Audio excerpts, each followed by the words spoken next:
बिस्मिल्लाहिर्रहमानिर्रहीम। एक अज़ीज़ मौलाना अब्दुर्रहमान साहब का ये सवाल है कड़पा से कि आम तौर से आंध्रा के इलाक़ों में या बाज़ जुनूब के इलाक़ों में ये रिवाज है कि मरने के बाद मय्यत के कपड़े, उसका सामान, सोफ़ा और जो चीज़ें उसने इस्तेमाल की हैं वो चीज़ें फेंक दी जाती हैं। और ऐसे ही जो पानी गर्म करने के लिए जो बर्तन वगैरह लाए जाते हैं वो आम तौर से घर के बर्तन इस्तेमाल नहीं करते, नए बर्तन ख़रीदे जाते हैं, फिर वो बर्तन इस्तेमाल में नहीं लाते हैं, लोगों को खैरात में दे देते हैं या छोड़ देते हैं। इस तरह का भी रिवाज है। पहले ज़माने में तो लोग सिर्फ़ कपड़े वगैरह फेंक देते थे, अब बिस्तर, पलंग वगैरह भी ये चीज़ें भी इस्तेमाल नहीं कर रहे हैं, दूसरों को दे रहे हैं। इस सिलसिले में शरीयत की क्या हिदायत हैं? इस सिलसिले में शरई तौर पर बात यह है कि ताज्जुब की बात है कि लोग कपड़े और मरने वाले के जो इस्तेमाल की हुई चीज़ें वो फेंक रहे हैं, मरने वाले का सोना नहीं फेंक रहे हैं, मरने वाले के पैसे नहीं फेंक रहे हैं, मरने वाले की प्रॉपर्टी के कागजात नहीं फेंक रहे हैं। तो अगर नहूसत आनी है या उसकी वजह से किसी की मौत होनी है तो फिर जाहिर सी बात है उसने जो ज़ेवरात इस्तेमाल की है, मसलन कोई खातून इंतकाल होगी, उसके 10-12 तोले 40-50 तोले सोना रखा है तो वो भी तो फेंक देना चाहिए। वो भी तो गले में था, हाथ में था, पैर में था। वो जो पैसे इस्तेमाल किए हैं अलमारी में तो वो अलमारी फेंक रहे हैं, पैसे नहीं फेंक रहे हैं अलमारी के। तो ये हिमाकत है, एक तरह की नादानी है।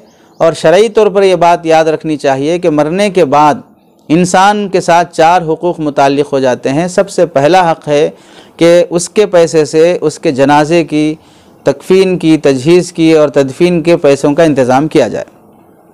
गुस्ल देने का ख़र्चा है, कफ़न का ख़र्चा है, दफनाने का ख़र्चा है, वो ख़र्च करो। उसके बाद उसके पैसों से मरने वाले के अगर किसी का क़र्ज़ा उसके ज़िम्मे है तो क़र्ज़ा अदा करो। उसके बाद उसके पैसों में से 1/3 में से वसीयत जारी करो। उसने किसी को कुछ देने की वसीयत की है, जिस जायज़ वसीयत पूरी करो। उसके बाद चौथा हक़ बनता है कि वरासत, प्रॉपर्टी उसकी औलाद में, वारिसिन में तक़सीम करो। और मरने के बाद जो उसके कपड़े हैं, उसका सामान है, उसका पलंग है, सोफ़ा सेट है, ये सब चीज़ें वरासत में आती हैं। यहाँ तक कि अगर मरने वाले के जेब में 10 रुपए की नोट हो, मरने वाले के जेब में अगर खाने के लिए उसने कोई चॉकलेट रखा हो, मरने वाले के जेब में अगर उसने कोई बिस्किट रखा हो या कोई इलायची रखा हो, कोई भी 1 रुपए की 8 आने की भी कोई चीज़ रखा हो तो उसमें भी वरासत जारी होगी। कोई वारिस जब तक के तमाम वारिसिन की इजाज़त ना हो या उसे तकसीम ना कर दिया जाए, वो चॉकलेट और वो बिस्किट भी खाना जायज़ नहीं है। ये वरासत का हक़ है। ये उस चीज़ में वारिस का हक़ बन जाता है। अगर चिराग भी जल रहा हो तो मरने के बाद उस चिराग में जलने वाला तेल भी तमाम वारिसिन का है, उसे ज़ाय नहीं किया जा सकता, उसे फेंका नहीं जा सकता और वारिसिन की इजाज़त के बगैर उसे इस्तेमाल नहीं किया जा सकता।